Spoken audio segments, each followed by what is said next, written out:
আলাইহি তিনি বর্ণনা করলেন নবী আমার অন্যান্য বিবিদের একসঙ্গে নিয়ে দ্বীনের কথা আলোচনা করেন।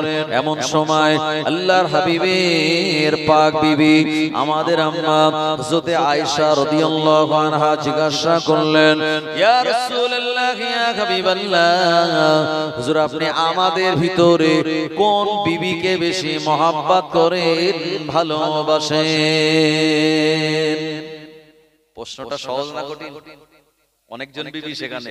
হঠাৎ করে আয়েশা বলছে, হুজুর আপনি আমাদের ভিতরে কাকে বেশি মহব্বত করেন? তো রাসূলুল্লাহ চিন্তা করলেন, যদি একজনের নাম বলি তো সে খুশি হবে, বাকি সবাই নারাজ হবে। বিশ্বনবী তিনি হিকমাতের অনুসারী হলেন। তিনি বলেন, আয়েশা তোমার এই প্রশ্নের জবাব এখন নয়, আগামীকাল সকালবেলা দেব ইনশাআল্লাহ। ভাই ইনশাআল্লাহ আগামী দিনে ভবিষ্যতে কাজ করার আগে বলার দরকার আছে না নাই? বিশ্বনবী বললেন, যখন তোমরা কাজ শুরু করবে বিসমিল্লাহ বলে শুরু করবে, কাজটা শেষ হয়ে গেলে আলহামদুলিল্লাহ বলে শুকরিয়া আদায় করবে। যখন তোমাদেরকে উপকার করে দেবে জাযাকাল্লাহু খায়রান বলবে। যখন তোমাদের কাছে কেউ দোয়া চাইবে, যখন তোমাদের কাছে কেউ দোয়া চাইবে ফি আমানিল্লাহ বলে বিদায় করে দেবে। দুইজন মুসলমান যখন মুসাফা করবে চোখের দিকে তাকিয়ে ইয়াগফিরুল্লাহু লানা ওয়া লাকুম বলে নেবে। বিপদের সংবাদ মরণের কথা তোমাদের কানে চলে আসলে পরে ইন্না লিল্লাহি ওয়া ইন্না ইলাইহি রাজিউন বলে নেবে। যখন তোমাদের হাসি হবে আলহামদুলিল্লাহ বলে নেবে। হাই উঠলে পরে লা হাওলা ওয়ালা কুওয়াতা ইল্লা বিল্লাহ বলবে। আর আগামী দিনে ভবিষ্যতে কোন কাজ করার ইচ্ছা এরাদা করলে জবানে তোমরা ইনশাআল্লাহ বলে নিও। ইনশাআল্লাহ বললে পরে আমার আল্লাহ ওই কঠিন কাজগুলিকে আমাদের জন্য সহজ বানিয়ে দেন। আর জোরে বলেন সুবহানাল্লাহ। কিন্তু আমরা তা বলি না। ভাই প্রিয় নবীর জীবনে একবার ইনশাআল্লাহ ছেড়ে গিয়েছিল। সূরার নাম সূরা বানি ইসরাঈল, যার অপর নাম হলো সূরা ইসরা। এই 15 পারায় সূরা বানি ইসরাঈলের আয়াতে কারিমার ভিতরে এই আয়াতটা এসেছে, তার শানে নজুল বর্ণিত হয়েছে। বিশ্বনবীর কাছে ইহুদিরা এসে বলেছিল, হে মুহাম্মদ ইবনে আব্দুল্লাহ, আপনি আমাদেরকে রূহ সম্পর্কে বলুন। ইয়াসআলুনাকা আনির রূহ। প্রিয় নবী বললেন, আগামীকাল তোমাদের বলে দেব। কারণ রাসূলুল্লাহ জীবনে কোনোদিন নিজের প্রবৃত্তির অনুসরণ করে কোনো কথা বলতেন না। আল্লাহ বলছেন, মা ইয়ানতিকু আনিল হাওয়া ইন হুয়া ইল্লা ওয়াহয়ু ইউহা। আমার নবী যা বলেন একটাও প্রবৃত্তির অনুসরণ করে মন গড়া কথা না, যা বলেন সব আল্লাহ তাআলার পক্ষ থেকে প্রেরিত মেসেজ বার্তা। জোরে হবে না? আমরা যারা ছোটখাটো হুজুর, আমাদের যদি কেউ কিছু জিজ্ঞেস করে তো আমাদের হয়তো সেই উত্তর জানা নাই। এখন আমরা ভাবছি বা ভাবলাম যদি বলতে না পারি তো লোক ভাববে এ মনে হয় খুব বেশি জানে না। তো দেখা গেল যেটা জানিনি মান সম্মান বজায় রাখার জন্য একটা ভুলভাল ফতোয়া মেরে দিলাম। এখন এই ফতোয়া হয়তো ভুল, শরীয়ত সমর্থিত নয়। এখন এই ফতোয়া শুনে যারা আমাল করবে, গুনাহগার কি তারা হবে না যে বলেছে সে গুনাহগার হবে? যে বলেছে সে হবে। এইজন্য রাসূলুল্লাহ জীবনে কোনোদিন প্রবৃত্তির অনুসরণ করে কোনো কথা বলতেন না। আমার ভাইজানেরা, ও জওয়ানেরা, যুবকেরা, আল্লাহর নবী অপেক্ষা করেন জিবরাইল আলাইহিস সালাম তিনি আমার কাছে আসবেন। আমার কাছে এসে এই রূহ সম্পর্কে সংবাদটা আমায় জানিয়ে দেবেন। একদিন পেরিয়ে গেল, দুদিন পেরিয়ে গেল, 3 দিন পেরিয়ে গেল। ও জওয়ানেরা, যুবকেরা, একটা টানা লম্বা 2 সপ্তাহ পেরিয়ে গেল। জিবরাইল আলাইহিস সালাম আল্লাহর নবীর দরবারে সারা দিনে 2 বার 4 বার 5 বার করে আসেন। আমার নবী জীবনে জিবরাইল আলাইহিস সালাম টোটাল 24,000 বার এসেছিলেন। একবার প্রাণ খুলে বলুন সুবহানাল্লাহ। ওই জিবরাইল আলাইহিস সালাম আজকে 15 দিন হয়ে গেল আল্লাহর নবীর কাছে আসেন না। আল্লাহর নবী বড় চিন্তিত হয়ে পড়লেন। 15 দিন পেরিয়ে যাওয়ার পর মদিনার মসজিদে নববী শরীফে আসরের নামাজ আদায় করে আল্লাহর নবী বসে আছেন। এমন সময় জিবরাইল আলাইহিস সালাম হাজির হয়ে গেল। আসসালাতু ওয়াসসালামু আলাইকা ইয়া রাসূলুল্লাহ হাবিবাল্লাহ, আসসালাতু ওয়াসসালামু আলাইকা ইয়া হাবিবাল্লাহ। আল্লাহর নবী সালামের জবাব দিয়ে বললেন, ওয়া আখি জিবরাইল, আমি কি তোমার সঙ্গে কোনো বেয়াদবি করে ফেললাম? না না না, আমার কাছে তুমি কেন এতদিন আসো না? এ সময় জিবরাইল আলাইহিস সালাম বলেছিলেন, ইয়া রাসূলুল্লাহ ইয়া হাবিবাল্লাহ, হুজুর বেয়াদবি ক্ষমা করুন, বেয়াদবি maaf করুন। যেদিন ইহুদিরা আপনাকে রূহ সম্পর্কে জিজ্ঞাসা করেছিল, আপনি বলেছিলেন আগামী কাল উত্তরটা দিয়ে দেব, কিন্তু আগামী কালের সঙ্গে ইনশাআল্লাহ আপনি বলেন নাই। ওটা আপনার জবান থেকে ছিড়ে গিয়েছিল। এই কারণে আল্লাহ পাক আমায় 15 দিন আসতে মানা করে দিয়েছিলেন। এটা আপনার কোনো ভুল নয়। আমার নবী শোনার সঙ্গে সঙ্গে রাসূলুল্লাহর চোখ মোবারক দিয়ে ঝরঝর করে পানি গড়িয়ে যায়। জিবরাইল আলাইহিস সালাম বললেন, ইয়া রাসূলুল্লাহ হাবিবাল্লাহ, হুজুর আপনার এটা কোনো ভুল নয়, আপনার এটা কোনো খাতা নয়। আপনার উম্মতকে আল্লাহ পাক শিক্ষা দেওয়ার জন্য বলে দিয়েছে, আগামীতে ভবিষ্যতে কোন কাজ করার ইচ্ছা ইরাদা করলে তারা যেন জবানে ইনশাআল্লাহ বলে নেয়।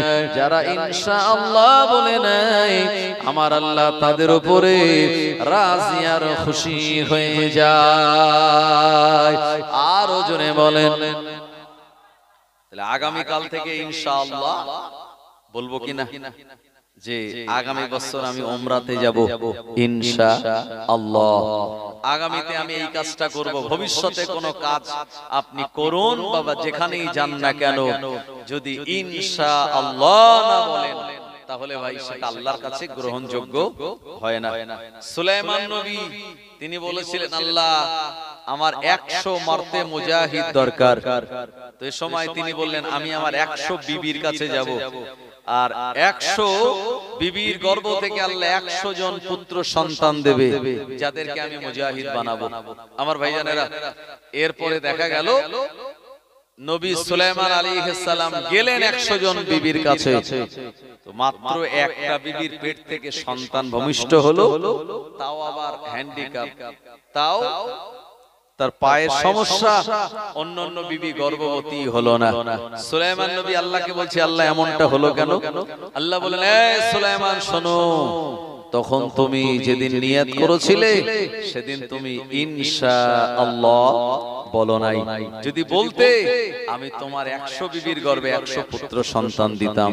আচ্ছা বলেন, একজন নবী হয়ে যদি ইনশাআল্লাহ ছেড়ে যাওয়ার পরে তার মনের নেক নিয়ত পূর্ণ না হয়, আমরা তো ভাই দূর কি বাত আম মানুষ, আমাদের হবে বলে মনে হয়?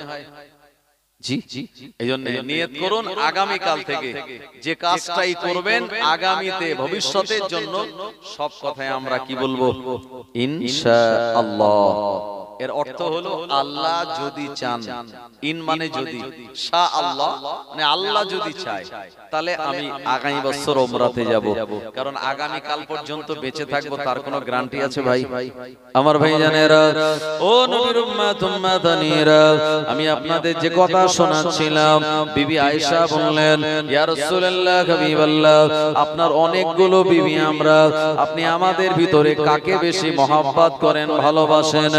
আল্লাহ নবী বললেন বিবি আয়েশা এই জবাব আগামীকাল সকালবেলা ইনশাআল্লাহ আমি দিয়ে দেব। আল্লাহ নবী এই কথাটা বলার সঙ্গে সঙ্গে রাসূলুল্লাহর সব বিবিরা অপেক্ষা করতে লাগে। সবার মনে মনে হয় আল্লাহ নবী তিনি আমার কথাটাই বলবেন, নবী তো আমাকে বেশি ভালোবাসে, মহব্বত করে। আল্লাহ নবী ওই দিন রাতের বেলা এশার নামাজ কালাম পড়ে আর সব বিবিদের ঘরে গেলেন আর সমস্ত বিবিদের দুটো দুটো করে খেজুর দিলেন। আয়েশাকে দুটো খেজুর দিয়ে বললেন, ও বিবি আয়েশা, আমি তোমায় বড় মহব্বত করি, ভালোবাসি, আমি রাতের বেলা তোমায় দুটো খেজুর দিলাম, এটা অন্য কোন তোমার বুবুকে যেন বলবে না। আল্লাহ নবী হযরতে মাইমুনা রাদিয়াল্লাহু আনহা তানার কাছে গেলেন আর মাইমুনার কাছে দুটো খেজুর দিয়ে বললেন, বিবি মাইমুনা, এই কথাটা তুমি অন্য কোন বুবুকে বলবে না। আল্লাহ নবী যায়নাব বিনতে জাহাশের কাছে গেলেন, দুটো খেজুর দিয়ে বললেন, ও যায়নাব বিনতে জাহাশ, খবরদার এই কথাটা অন্য কোন বিবিকে তুমি বলবে না। আল্লাহ নবী উম্মে হাবিবার কাছে গেলেন, একই কথা বললেন। ও জওয়ানেরা, হযরতে হাফসা রাদিয়াল্লাহু আনহা তানার কাছে গেলেন, আমার নবী একই কথা বললেন। এক কথায় সব বিবিদের ঘরে গিয়ে নবীজি দুটো করে খেজুর দিলেন আর কাউকে না বলার জন্য বললেন। পরের দিন সকাল হয়ে গেল, ফজরের নামাজ কালাম আদায় করে আল্লাহ নবীর বিবিগণেরা অপেক্ষা করেন ইন্তজার, আল্লাহ নবী আসবেন, তিনি আজকে বলবেন আমাদের ভিতরে কাকে বেশি মহব্বত করেন। আল্লাহ নবী ফজরের নামাজ কালাম প্রবেশ করে বিবিদের কাছে গিয়ে বললেন, আমার বিবিরা, আমি তোমাদের বলেছিলাম আমি তোমাদের আগামীকাল প্রশ্নের জবাবটা দিয়ে দেব। শুনে রাখো আমি কোন বিবিকে বেশি ভালোবাসি, মহব্বত করি। আমি গতকাল রাতের বেলা যে বিবির ঘরে গিয়ে দুটো খেজুর দিয়েছিলাম, আমি আমার ওই বিবিকে বেশি মহব্বত করি, ভালোবাসি। আর জোরে বলেন সুবহানাল্লাহ। আল্লাহ নবী কথাটা যখন বললেন সব বিবিরা খুশি হয়ে গেল। আয়েশা মনে করলো নবী আমার ঘরে গিয়ে খেজুর দিয়েছে, অন্য কারোর ঘরে যায় নাই। হাফসা ভাবলো নবী আমায় খেজুর দিয়েছে, অন্য কারোর ঘরে যায় নাই। যায়নাব ভাবলো নবী আমাকে খেজুর দিয়েছে, অন্য কোন বুবুর ঘরে যায় নাই। আল্লাহর নবীর এমন দূরদর্শিতায়, পারদর্শিতায় রাসূলুল্লাহর সব বিবিরা খুশি হয়ে গেল। আর জোরে বলেন। আর আমাদের যাদের দুটো বউ, দুটো বিবি, খবর নিয়ে দেখেন পঞ্চায়েত বড় বউ নালিশ দিয়ে রেখেছে। জি, এমন করে গ্রামের মেম্বারের কাছে বড় বউটা, বড় স্ত্রীটা নালিশ দিয়ে রেখেছে, স্বামী আমায় দেখে না। এই জন্য কোরআনুল মাজিদে আল্লাহ পাক শুনিয়েছেন, ফানকিহু মা তাবা লাকুম মিনান নিসাই মাসনা, যদি তোমাদের পছন্দ হয়, ফানকিহু মা তাবা লাকুম মিনান নিসাই, যদি তোমাদের পছন্দ হয় তাহলে তোমরা বিবাহ করতে পারো। মাসনা মানে দুটো, সুলাসা তিনটে, ওরুবা কিংবা চারটে। এরপরে আল্লাহ পাক বললেন, ফাইন খিফতুম, যদি তোমাদের ভয় হয় আল্লাহ তাআদিলু, তাদের সঙ্গে সামঞ্জস্যতা বজায় রাখতে পারবো না, ফাওয়াহিদাতান, তাহলে তো একটাই। যদি তোমাদের ইচ্ছা হয় 2 3 4 4 পর্যন্ত আল্লাহ বলে তারপর একটা কঠিন কথা বলেছেন। অনেকে সহজে বলেন এই 4টে বিয়ে করা তো জায়েজ, অত সহজ না। আল্লাহ বলেছেন এই 4টে পর্যন্ত বলেই আল্লাহ বলছেন, ফাইন খিফতুম, যদি তোমাদের ভয় হয় আল্লাহ তাআদিলু, তাদের সঙ্গে সামঞ্জস্যতা বজায় রাখতে পারবো না, ফাওয়াহিদাতান, তাহলে একটাই। একটা নিয়ে আমরা ঝালাপালা হয়ে যাচ্ছি, কথা ঠিক কি না? 4টে হলে তো অবস্থা খারাপ হয়ে যাবে তখন। আমার ভাই জানেরা, ও নবীর উম্মত উম্মাতানেরা, এজন্য বিশ্ব নবীর জন্য এটা আলাদা স্পেশাল ব্যাপার ছিল। নবীজি আমরা কিন্তু এক নয়, আমাদের থেকে বিশ্ব নবীর অনেক ডিফারেন্স, পার্থক্য আছে। আছে না নাই? হ্যাঁ বলে নবী অনেকগুলো বিয়ে করেছে, আমরা করতে পারি, অত সহজ নয়। নবীজি আর আমাদের মাসলা মাসাইলও আলাদা। ভাই নবীজির কালেমা আর আমাদের কলমা এক না আলাদা? আলাদা। তো মুরব্বি চাচাজি ঠিক বলেছে, নবীজির কালেমা আর আমাদের কলমা কিন্তু এক নয়। নবীজি যে কলমা পড়তেন ও কলমা আমরা পড়লে বেঈমান হয়ে যাব। বোঝা গেল? তাহলে আপনি বলবেন হুজুর বলেন কি, নবীজির কালেমা পড়লে বেঈমান হয়ে যাবে? হ্যাঁ। আর আমরা যে কালেমা পড়ি এটা ঈমান আনা কালেমা। আমাদের কালেমা হলো লা ইলাহা ইল্লাল্লাহ মুহাম্মাদুর রাসূলুল্লাহ। সবাই বলুন সাল্লাল্লাহু আলাইহি ওয়াসাল্লাম। লা ইলাহা ইল্লাল্লাহ, নেই কোনো মাবুদ আল্লাহ ছাড়া, মুহাম্মাদুর রাসূলুল্লাহ, মুহাম্মদ হলেন আল্লাহ পাকের প্রেরিত একজন পয়গম্বর রাসূল। এটা আমাদের কালেমা। আল্লাহ নবীর কালেমা হলো লা ইলাহা ইল্লাল্লাহ, নেই কোনো মাবুদ আল্লাহ ছাড়া। নবীজি নিজের দিকে দেখিয়ে বলতেন আনা মুহাম্মাদুর রাসূলুল্লাহ। আরবিতে আনা মানে আমি মুহাম্মাদুর রাসূলুল্লাহ, আমি মুহাম্মদ হলাম আল্লাহ পাকের রাসূল। ও জওয়ানেরা, যুবকেরা, আমরা যদি নবীর মতো কালেমা পড়ি লা ইলাহা ইল্লাল্লাহ আর মাঝখানে আনা শব্দটা যোগ করে যদি কলমা পড়ে, প্রমাণ হবে সে নিজেকে নবী বলে দাবি করলো। ঈমান তো আর থাকবে না, বেঈমান হয়ে যাব। তাই নবীজির কালেমা আর আমাদের কালেমা এক নয়, আলাদা। রাসূলুল্লাহর উপরে কয় ওয়াক্ত নামাজ ফরজ ছিল বাবু জানেন? আমাদের উপরে কয় ওয়াক্তের? 5 ওয়াক্তের। রাসূলের উপরে বলেন বলেন বলেন। এই তো ঠিক বলেছেন, মাশাআল্লাহ। এই তো এখানকার মানুষ অনেক জানে, ওয়াজ নসিহত লাগে, মাশাআল্লাহ। বিশ্ব নবীর উপরে 6 ওয়াক্ত নামাজ ফরজ ছিল, অতিরিক্ত একটা ওয়াক্ত, সেটা হলো তাহাজ্জুদের নামাজ। আজও মক্কাতুল মুকাররমায় আপনি যদি যান আমার ভাইজানেরা, এই তাহাজ্জুদের আযানও ওখানে এক্সট্রা দেওয়া হয়। জওয়ানেরা, যুবকেরা, ও নবীর উম্মত উম্মাতানিরা, আল্লাহর নবী দিন দুনিয়ার বাদশাহ মুহাম্মদুর রাসূলুল্লাহ সাল্লাল্লাহু আলাইহি ওয়াসাল্লাম, তানার উপরে ইসলামের আরকান কিন্তু 5টা ছিল না, 4টে। আমাদের উপরে 5টা, আমাদের উপরে কালেমা, নামাজ, রোজা, হজ, যাকাত। আল্লাহর নবীর উপরে 4টে ছিল, কোন একটা কম ছিল? এই কমটা হলো অন্য কিছু নয়, নবীর উপরে কালেমা ছিল, নামাজ ছিল, রোজা ছিল, হজ ছিল, কিন্তু যেটা ছিল না ওটার নাম হলো যাকাত। আল্লাহর নবী আল্লাহ রাব্বুল আলামিনকে বলেছিলেন, ও রাব্বুল আলামিন, আল্লাহ আমি গরিবী হালাতে বাঁচতে চাই, আল্লাহ গরিবী হালাতে দুনিয়া করতে চাই, গরিবী হালাতে দুনিয়ার জমিন থেকে বিদায় নিয়ে আপনার কাছে আমি যেতে চাই। এজন্য বিশ্ব নবী গরিব থাকার জন্য তানার উপরে যাকাতটা ফরজ ছিল না। ও নবীর উম্মত উম্মাতানিরা, আমরা যারা অনেকে বড় লোক উম্মত, আমাদের উপরে যাকাতটা ফরজ বাবা, কিন্তু দুনিয়াতে যারা গরিব মানুষ তাদের উপরে হজ আর যাকাতকে শরীয়ত ছাড় দিয়ে দিয়েছে। প্রিয় নবী মুহাম্মদুর রাসূলুল্লাহ সাল্লাল্লাহু আলাইহি ওয়াসাল্লাম গরিব হওয়ার পরেও তিনি কিন্তু হজ করেছিলেন, কারণ রাসূলুল্লাহ আমার সারা জীবনে 2 বার না 3 বার না, মাত্র 1 বার তিনি ফরজ হজ করেছিলেন। নবম হিজরিতে 1,44,000 সাহাবে কেরামগণেরা আল্লাহর নবীর সঙ্গে ছিল। নবীজি আমার দ্বিতীয়বার হজ করেন নাই। আল্লাহর নবী যদি দ্বিতীয়বার হজ করত, উম্মতের উপরে দ্বিতীয়বার করে, মানে বড় লোকেদের উপরে 2 বার করে হজ করাটা আমাদের জন্য ফরজ হয়ে যেত। শুধু তাই নয়, নবীজি তারাবি নামাজ রমজানুল মুবারক মাসে কখনো পড়েছেন, কখনো ছেড়েছেন।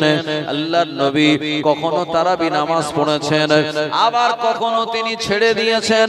কারণ হলো এটা রাসূলুল্লাহ রাসূলুল্লাহ যদি প্রতিনিয়ত তারাবি নামাজ আদায় করতেন, উম্মতের উপরে তারাবি নামাজ আর সুন্নাতে মুআক্কাদা থাকতো না, এটা ফরজ এর পর্যায়ে চলে যেত। ও নবীর উম্মতেরা, এইজন্য তারাবি নামাজ শুরু হয়েছে ওমরে ফারুক রাদিয়াল্লাহু আনহুর জামানা থেকে। ওমরে ফারুক রাদিয়াল্লাহু আনহু দেখলেন মদিনার মসজিদে আল্লাহর নবী সাহাবীরা ইতি বিক্ষিপ্তভাবে তারাবি নামাজ আদায় করে। ওমরে ফারুক রাদিয়াল্লাহু আনহু বললেন, না না না, একসঙ্গে জামাতবদ্ধ হয়ে আজ থেকে তারাবি নামাজ আদায় করো। ওমরে ফারুকের ওই কথার পর থেকে তারাবি নামাজ আমরা রমজান মাসে জামাতবদ্ধভাবে পড়ি। একবার জোরে বলুন সুবহানাল্লাহ। আর ওমরে ফারুক রাদিয়াল্লাহু আনহু যিনি এমন একজন সাহাবী জানার কথা আমাদের নবীজিও নিয়েছেন। সুবহানাল্লাহ বলবেন না? কথাটা বুঝতে পেরেছেন? ওমরে ফারুক রাদিয়াল্লাহু আনহু এমন একজন সাহাবী জানার নাম, জানার কথা বিশ্ব নবী তিনিও নিয়েছেন। আপনি বলবেন নবী হয়ে সাহাবীদের পরামর্শ, সাহাবীর কথা নেন? হ্যাঁ, আমি আপনাদের প্রমাণ দেব। ভাই, বুখারী শরীফের যিনি মুসান্নিফ, ওনার নাম হলো আবু আব্দুল্লাহ মুহাম্মদ বিন ইসমাইল বিন ইব্রাহিম বিন বারদিসবা আল জুফি, জানাকে আমরা শুধু ইমাম বুখারী বলি। তার এত বড় নাম। আমরা যেটাকে শুধু বুখারী শরীফ বলি, এই বুখারী শরীফের একটা নাম আছে লম্বা। বুখারী শরীফের পরিপূর্ণ নাম হলো আল জামিউস সাহিহুল মুসনাদুল মুখতাসার মিন উমুরি রাসূলিল্লাহ সাল্লাল্লাহু আলাইহি ওয়াসাল্লাম ওয়া সুনানিহি ওয়া আইয়ামিহি। এত বড় হলো বুখারী শরীফের নাম, আমরা শুধু বলি বুখারী শরীফ। এই বুখারী শরীফের ভিতরে হাদিসে এসেছে আল্লাহর নবী সাহাবে কেরামদের মাঝে বসা ছিলেন। শুনছেন আমার কথা? সাহাবে কেরামদের মাঝে বসা ছিলেন, হঠাৎ করে রাসূলুল্লাহ সাল্লাল্লাহু আলাইহি ওয়াসাল্লাম তিনি উঠে চলে গেলেন। তো সাহাবীরা বলেন, নবী যখন উঠে গিয়ে আবার আসার নিয়ত করতেন তো কিছু একটা জিনিস রেখে যেতেন ওখানে। তো সাহাবীরা বুঝতেন যে রাসূলুল্লাহ উঠে গিয়েছেন, মানে আবার আসবেন। এই হাদিসের রাবী হলেন, মানে বর্ণনাকারী হলেন হযরতে আবু হুরায়রা রাদিয়াল্লাহু আনহু, যিনি সাহাবে কেরামদের ভিতরে সবথেকে বেশি হাদিস বর্ণনা করেছেন। জোরে বলুন। তার বর্ণিত হাদিসের সংখ্যা কত জানেন? 5374টা। এত হাদিস অন্য সাহাবীরা কেউ এত বেশি বর্ণনা করতে পারে নাই যতটা আবু হুরায়রা রাদিয়াল্লাহু আনহু তিনি বর্ণনা করেছেন। হযরতে আবু হুরায়রা রাদিয়াল্লাহু আনহু বলেন, আল্লাহর নবী আমাদের কাছ থেকে উঠে চলে গেলেন, বিশ্ব নবী আর আসেন না, অনেকটা সময় পেরিয়ে গেল। আবু হুরায়রা রাদিয়াল্লাহু আনহু বলেন, আমার মনে মনে চিন্তা হওয়া শুরু হয়ে গেল, চারিদিকে বেঈমান বেদিনেরা, আল্লাহর নবী কোন জায়গায় চলে গেলেন? বিশ্ব নবী তো আসেন না। চারিদিকে মুনাফিকেরা আল্লাহর নবীকে একা পেয়ে তারা রাসূলুল্লাহকে কষ্ট দিতে পারে, আল্লাহর নবীকে তারা জখম করে দিতে পারে। এই চিন্তা ভাবনা করে হযরতে আবু হুরায়রা রাদিয়াল্লাহু আনহু বলেন, আমি ওই জায়গায় আর বসে থাকতে পারলাম না, আমি ওখান থেকে উঠে চলে গেলাম আল্লাহর নবীকে খোঁজার জন্য। ও জওয়ানেরা, যুবকেরা, হযরতে আবু হুরায়রা রাদিয়াল্লাহু আনহু বলেন, গোটা এলাকাটা খোঁজার পর আল্লাহর নবীকে আমি পেলাম না। এমন সময় দেখতে পেলাম একটা পাঁচিল দিয়ে ঘেরা খেজুরের বাগান। এই খেজুরের বাগানের গেটটা বন্ধ, কিন্তু খেজুরের বাগানের ভিতরটা আমার দেখা হয় নাই। রাসূলুল্লাহর প্রিয় সাহাবী হযরতে আবু হুরায়রা রাদিয়াল্লাহু আনহু বলেন, ওই খেজুর বাগানে পানি যাওয়ার জন্য একটা জায়গায় পাঁচিলটা ভাঙা আছে, নিচের দিকে পাঁচিলের নিচের দিকে একটা নালা কাটা আছে, যেটা সুড়ঙ্গ মতো, যেখান থেকে পানি যাতায়াত করে।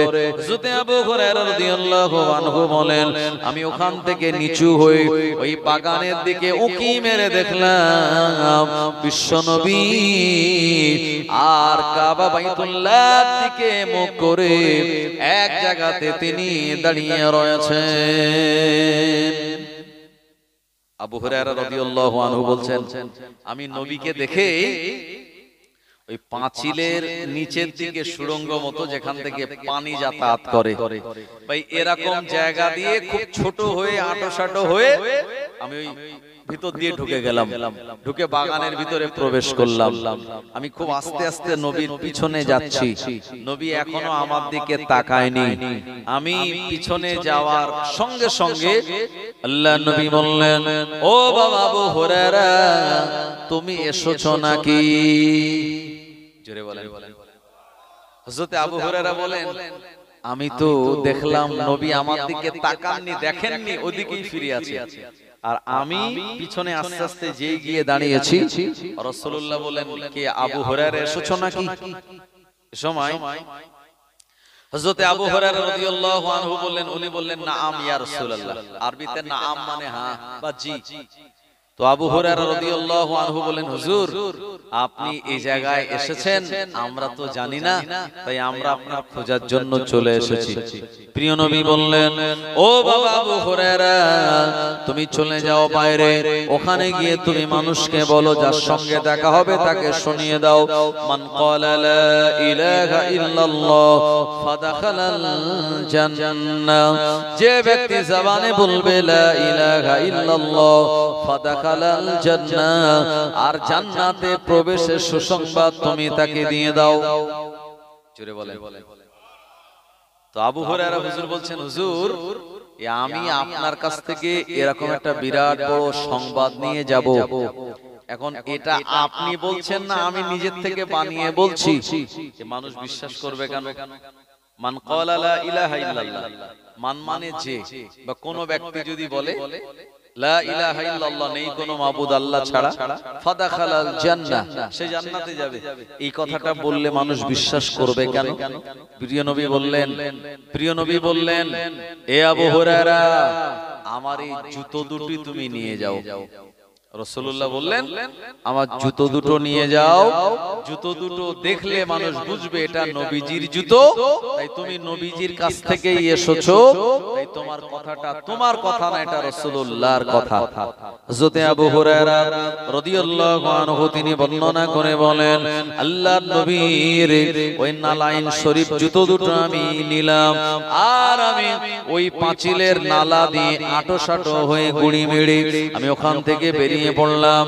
আর বেরিয়ে পড়ার পর সামনে জানার সঙ্গে দেখা হলো, ইনি আর অন্য কেউ নন, হযরত ওমরে ফারুক রাদিয়াল্লাহু আনহু। ওমরে ফারুক রাদিয়াল্লাহু আনহুর সঙ্গে যখন দেখা হয়ে গেল, এ সময় সঙ্গে সঙ্গে আবু হুরায়রা রাদিয়াল্লাহু আনহু বললেন, এ ওমর, মান ক্বালা লা ইলাহা ইল্লাল্লাহ, যে ব্যক্তি বলবে আল্লাহ ছাড়া কোনো মাবুদ নাই, ওই ব্যক্তিটা জান্নাতে প্রবেশ করবে। এই কথাটা যেই বলেছে, ওমরে ফারুক রাদিয়াল্লাহু আনহু আবু হুরায়রা হুজুরের বুকে একটা ঘুষি মেরে দিয়েছে। এক ঘুষি মেরেছে, যেই মেরেছে আবু হুরায়রা হুজুর উনি পড়ে গেছে। ভাই সাহাবী ওমর ঘুষি মেরেছেন কাকে? আবু হুরায়রা রাদিয়াল্লাহু আনহুকে। উনি প্রচন্ড দুঃখিত হলেন, উনি দেরি না করে ওমরে ফারুকের বিরুদ্ধে রাসূলের কাছে এলিগেশন, অভিযোগ জানানোর জন্য তিনি গেলেন। গিয়ে দেখছেন প্রিয় নবী এগিয়ে এসেছেন, ওই পাঁচিল থেকে বেরিয়ে এসেছেন। সঙ্গে সঙ্গে আবু হুরায়রা রাদিয়াল্লাহু আনহু বললেন, ইয়া রাসূলুল্লাহ, হাবিবাল্লাহ, আপনার কথাটা বলার সঙ্গে সঙ্গে এই আপনার সাহাবী ওমর আমায় আঘাত করে দিয়েছে। আর ওমরে ফারুক রাদিয়াল্লাহু আনহু তিনিও আবু হুরায়রা হুজুরের পিছনে পিছনে চলছেন। কারণ ওমরে ফারুক জানে যে আবু হুরায়রাকে মেরেছি মানে নবীর কাছে গিয়ে আমার বিরুদ্ধে নালিশ জানাবে, তাই আবু হুরায়রাও যাচ্ছেন, ওমরে ফারুক উনিও পিছন পিছন যাচ্ছেন। যেই এই কথা বলেছেন, প্রিয় নবী বলেন, এ ওমর, এ ওমরে ফারুক, তুমি এই আবু হুরায়রাকে মেরেছো? আবু হুরায়রা ঠিক বলছে। ইয়া রাসূলুল্লাহ, হাবিবাল্লাহ, হুজুর বেয়াদবি ক্ষমা করুন, হুজুর বেয়াদবি maaf করুন, এমন করে আপনি মনে হয় কথাটা বলেছেন আমি বিশ্বাস করে নিয়েছি।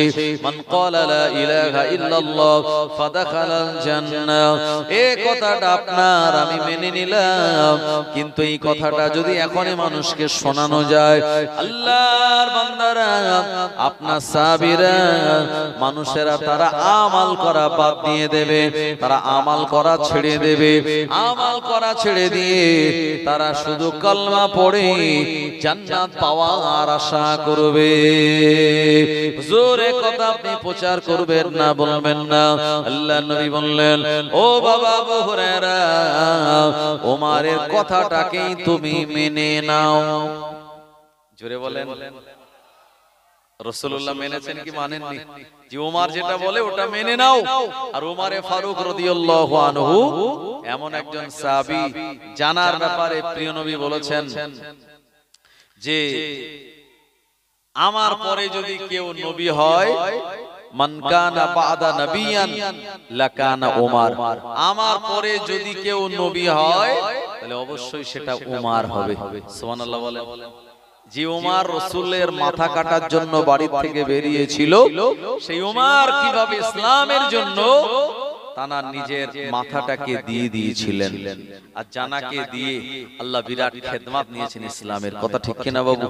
এই যে বার্ধক্য ভাতা, ইমাম ভাতা, মুয়াজ্জিন ভাতা, বিধবা ভাতা, এই যে যত ভাতার ব্যবস্থা, এই ওমরে ফারুকের জামানা থেকে সর্বপ্রথম শুরু হয়েছিল। সুবহানাল্লাহ বলেন। এই যে রেশন ব্যবস্থা, চাল গম আমরা কন্ট্রোল থেকে যে রেশনে নেই, এটা ওমরে ফারুক রাদিয়াল্লাহু আনহু তানার জামানা থেকে শুরু হয়েছিল। জি, তারাবি নামাজ জামাতবদ্ধভাবে পড়া ওমরে ফারুকের জামানা থেকে শুরু হয়েছিল। এমন কি রাসূলুল্লাহ আব্দুল্লাহ বিন উবাইয়ের যখন ইন্তেকাল হলো, এই আব্দুল্লাহ বিন উবাইয়ের জানাজা পড়ার জন্য প্রিয় নবী গেলেন। এ সময় প্রিয় নবী সাল্লাল্লাহু আলাইহি ওয়াসাল্লামকে ওমরে ফারুক মানা করে বলেন, হুজুর এর জানাজা আপনি পড়বেন না, এই লোকটা তো পাক্কা মুনাফিক। প্রিয় নবী বললেন, এ ওমর তুমি বলো কি লোকটা মনে হয় পর ঈমান এনেছে? ওমরে ফারুক বললেন, না ইয়া রাসূলুল্লাহ, ঈমান সে আনেনি, তার জানাজা আপনি পড়বেন না। পরবর্তীতে ওমরে ফারুকের কথার উপরে শিলমোহর দিয়ে আল্লাহ পাক কোরআন মাজিদের আয়াত দিয়ে নবীকে জানাজা না পড়ার জন্য বলেছিলেন। জোরে বলুন। এত মর্যাদা ওমরে ফারুক রাদিয়াল্লাহু আনহুর। তিনি আল্লাহর কাছে দোয়া চেয়েছিলেন, আল্লাহুম্মা রযুকনি শাহাদাতান ফি সাবিলিক ওয়াজআল মাউতি ফি বালাদি রাসূলি। আল্লাহ আপনি আমায় শহীদি মৃত্যু নসিব করবেন এবং রাসূলুল্লাহর শহরেই আপনি আমায় মৃত্যু দেবেন। আল্লাহ পাক তার দুই দোয়াই কবুল করে নিয়েছিলেন। সুবহানাল্লাহ বলেন। মদিনার মসজিদে তিনি নামাজের ইমামতি করছিলেন। আপনারা জানেন একজন অগ্নি উপাসক মাজুসি, যার নাম হলো আপনার ফিরোজ লুলু, যার নাম হলো ফিরোজ লুলু, এগিয়ে ওমরে ফারুক রাদিয়াল্লাহু আনহু যখন সিজদায় তানার পেটে, বুকে, তানার গলায় খঞ্জর দিয়ে আঘাত করেছিল, নামাজ পড়া অবস্থায় ইমামতির জায়গাতে তিনি ছিলেন। সঙ্গে সঙ্গে এই আঘাত করার পরে তার শরীর দিয়ে রক্ত বার হলো। এ সময় ওমরে ফারুক নামাজটা ছেড়ে না দিয়ে তিনি আলতো করে সামনের কাতারে এগিয়ে আসলেন, আর সামনের কাতার থেকে একজন সাহাবীকে গিয়ে ওই নামাজটা আদায় করার জন্য বলেছিলেন। জোরে বলুন। তানাদের নামাজ আর তানাদের ঈমান দেখুন। আর আমাদের ভাই মশা কামড়ালে আমরা মশা মারি নামাজ পড়তে পড়তে। ওই যে আমার আগে ইমাম মাওলানা বলছিলেন না যে দূরে কাত জুমার নামাজ যেই হয়ে যায় আর আমরা কেউ মসজিদে দাঁড়াইনি, তাড়াতাড়ি কে আগে আগে বেরোতে পারে কম্পিটিশন হয়, হয় কি হয় না? আবার জুমার দিন গিয়ে কেউ কেউ পিলিয়ার আর দেওয়ালের ধারে হেলান দিয়ে বসে, যাতে একটুখানি খুতবা যখন ইমাম পড়বে একটু ঘুমিয়ে নেওয়া যায়। এরকম আছে না না ভাই আমার ভাইজানেরা? তো যাই হোক, ওমরে ফারুক রাদিয়াল্লাহু আনহু তানাকে আঘাত করার পর আরো 3 দিন তিনি হায়াতে ছিলেন। তানার আঘাত করার কারণ কি? তানার যে হক বিচার, তানার যে ন্যায় বিচার, তানার যে হক কথা, ন্যায় কথা মানুষের সহ্য হলো না। একদল বলল, ওমর যদি গদিতে থাকে আমরা দুর্নীতি করতে পারবো না, জুলুম হবে না, ডাকাতি হবে না, ছিনতাই হবে না, রাহাজানি হবে না, অপরাধ হবে না, এইজন্য ওমরকে গদি থেকে নামাতে হবে। একদল দুষ্কৃতী চক্রান্তে পড়ে ওমরে ফারুক রাদিয়াল্লাহু আনহুকে ছুরি দিয়ে খঞ্জর দিয়ে তানাকে আঘাত করা হলো। আমার ভাইজানেরা বেহুশ হয়ে গেলেন। এরপরে যখন তানার হুঁশ ফিরল, এ সময় তিনি সর্বপ্রথম নামাজের কথা জিজ্ঞেস করলেন। জোরে বলুন যে নামাজ কি হয়েছে, আমি কি অবস্থায় আছি, আমার নামাজ, আমার সাহাবীদের, রাসূলের সাহাবীদের নামাজের অবস্থা কি। আমার ভাইজানেরা চিন্তা করে দেখুন, ইনি হলেন সেই সাহাবী ওমরে ফারুক রাদিয়াল্লাহু আনহু। আর আমাদের কত নামাজ চলে যাচ্ছে, আমরা পুকুর ঘাটে বসে, আমরা বাজারে বসে কত নামাজ ছেড়ে দিচ্ছি। আমার ভাইজানেরা তার কোনো হিসাব আমাদের কাছে নাই। আমার ভাইজানেরা কিয়ামতের মহা ময়দানে আল্লাহ রাব্বুল আলামিনের দরবারে আপনি যদি নামাজের হিসাবটা ঠিকঠাক দিতে পারেন, অন্যান্য হিসাবগুলি আল্লাহ পাক আমাদের জন্য সহজ করে দেবেন। আরো জোরে বলেন সুবহানাল্লাহ। ও জওয়ানেরা, যুবকেরা, দিন যায় রাত আসে, কমিতেছে হায়াত। চিন্তা করে দেখো, সবে সামনে মওত, হাসি খুশি রং তামাশা ছাড়িয়ে এখনো করো সবে আল্লাহ আল্লাহ, থাকিতে জীবন। কথা ঠিক কি না? এই দুনিয়ায় কেউ আপন না ভাই, সব পর। এই দুনিয়ার সমস্ত জিনিস মোহগ্রস্ত করে রেখেছে আমাদের। যেদিন বিদায় নেব, সবাই আমাদের সঙ্গে কবরস্থান পর্যন্ত যাবে, কিন্তু কেউ থাকবে না আপনাকে আমাকে একা রেখে। সবাই চলে আসবে, কি আসবে না? তাই কবি বলেছেন, চিন্তা করে দেখো না কবরে কি যাইবে না, চিন্তা করে দেখো না কবরে কি যাইবে না। যেই কবরে আল্লাহ ছাড়া সঙ্গী কেহ থাকবে না, যেই কবরে আল্লাহ ছাড়া বন্ধু কেহ থাকবে না। চিন্তা করে দেখো না কবরে কি যাইবে না, চিন্তা করে দেখো না কবরে কি যাইবে না। যেই কবরে আল্লাহ ছাড়া বন্ধু কেহ থাকবে না, যেই কবরে আল্লাহ ছাড়া সঙ্গী কেহ থাকবে না। চিন্তা করে দেখো না কবরে কি যাইবে না। এ দুনিয়ার সবই পর, কবর যে তোর আসল ঘর। এ দুনিয়ার সবই পর, কবর যে তোর আসল ঘর। চিন্তা করে দেখো সবে থাকবে কেমনে, চিন্তা করে দেখো না কবরে কি যাইবে না। যেই কবরে আল্লাহ ছাড়া সঙ্গী কেহ থাকবে না, যেই কবরে আল্লাহ ছাড়া বন্ধু কেহ থাকবে না। চিন্তা করে দেখো না কবরে কি যাইবে না। আজান কানে শুনিয়া কেমনে থাকো ঘুমায়া, আজান কানে শুনিয়া কেমনে থাকো ঘুমায়া। কবরের আযাবের কথা একটু স্মরণ করো না, চিন্তা করে দেখো না কবরে কি যাইবে না। যেই কবরে আল্লাহ ছাড়া সঙ্গী কেহ থাকবে না, যেই কবরে আল্লাহ ছাড়া বন্ধু কেহ থাকবে না। চিন্তা করে দেখো না কবরে কি যাইবে না। আমার ভাইজানেরা, এজন্য আল্লাহ কোরআন মাজিদে শুনিয়েছেন, কুল ইন্না সালাতি ওয়া নুসুকি ওয়া মাহইয়ায়া ওয়া মামাতি লিল্লাহি রাব্বিল আলামিন। ও নবী, আপনি বলুন, আমার নামাজ, আমার কুরবানি, আমার জীবন, আমার মরণ সব লিল্লাহি রাব্বিল আলামিন, সব আল্লাহ পাকের জন্য। জোরে হবে না সুবহানাল্লাহ। আমার ভাইজানেরা, তো নামাজ পড়তে হবে আল্লাহর জন্য। আমরা অনেকে আছি লৌকিকতার জন্য নামাজ পড়ি, লোক দেখানো, আছে না নেই? বাড়িতে নামাজ পড়ে না, কিন্তু কুটুম বাড়ি গেলে নামাজ ছাড়ে না, এরকম মুসলমান আছে। তবে আপনার এলাকায় নেই, অন্য অন্য এলাকায় আছে। হাজী সাহেব হজ থেকে একটা বড় পাঞ্জাবি এনে দিয়েছিল, বললো এই পাঞ্জাবিটা দাও, একটু বিবি সাহেবের বাড়ি থেকে ঘুরে আসি। তো বিবি বাক্স থেকে পাঞ্জাবিটা বার করে দিয়েছে, একটা বড় পাঞ্জাবি পরে বিবি সাহেবের বাড়ি গেছে, একেবারে আদেও আম্মানু। তো বড় পাঞ্জাবি যখন পরেছে, তারে দেখে পুরো হুজুর বলেই মনে হচ্ছে। তো তো বেই সাহেবের বাড়ি গেল মাগরিবের সময়। তো বেই বলছে চলেন একটু নামাজটা মসজিদ থেকে পড়ে আসি। তো বলল চলেন। এখন মসজিদে গিয়ে দেখে ইমাম সাহেবের সাপ্তাহিক ছুটি, ইমাম সাহেব বাড়ি গেছে। তো ইমাম যখন বাড়ি যায় তখন মসজিদের ভিতরে মুসল্লিদের ঠেলাঠেলি হয় কি হয় না, হ্যাঁ, যে ভাই তুমি পড়াও বা তুমি পড়াও এরকম করে। তো এখন চিন্তা করছে যে নামাজটা কে পড়াবে। তো পিছনের দিকে তাকিয়ে দেখে যে বড় একটা পাঞ্জাবি পরা হুজুর আসছে। বলেই তো হুজুর এসছে, এই হুজুরকে দিয়ে নামাজটা পড়ানো যাবে। হুজুর চিন্তা করে আমি ঠিকঠাক বাড়ি নামাজ পড়িনি, আর আজকে এই বড় পাঞ্জাবি পরে আমি যে ইমাম সাহেব হতে হবে তা তো আমি আগে জানতাম না। আমার ভাইজানেরা, এখন এই বড় পাঞ্জাবি যেহেতু পড়েছে, সবাই হুজুর বলে তাকে মেহরাবের দিকে ঠেলে দিচ্ছে। তো বলছে না না না, তোমরা পড়াও ভাই, আমি পড়াবো না। বলছে ভাই আপনি এত বড় হুজুর থাকতে আপনি পিছনে থাকবেন আর আমরা নামাজ পড়াবো, কি মানায়? এখন মুসল্লি শুনিনি, জোর করে ঠেলে দিয়েছে। উপায় তো নেই, বলে কি যে নামাজ পড়াতে পারি না। তো যাই হোক মেহরাবে গিয়ে দাঁড়িয়েছে। তো মনে মনে চিন্তা করছে আল্লাহ যদি জোহর আসর হতো কোন রকম আস্তে সুস্তে চালিয়ে দেওয়া যেত। এ তো মাগরিবের নামাজ মানে জোরে জোরে কেরাত পড়তে হবে, ভুলভাল হলে লোকজন শুনবে, কি হবে তা ঠিক নাই। এখন মাগরিবের নামাজে প্রথম রাকাতে সূরা ফাতিহার পর সূরা নাস পড়ে দিয়েছে, 114 নম্বর সূরা। এরপরে প্রথম রাকাতে সেজদায় গিয়ে চিন্তা করছে আল্লাহ এই দ্বিতীয় রাকাতে উঠে পড়বো কি, এর থেকে আরো ভালো আলোয় আলোয় কেটে পড়া। অনেকক্ষণ হয়ে গেছে সেজদা থেকে আর মাথা তোলে না।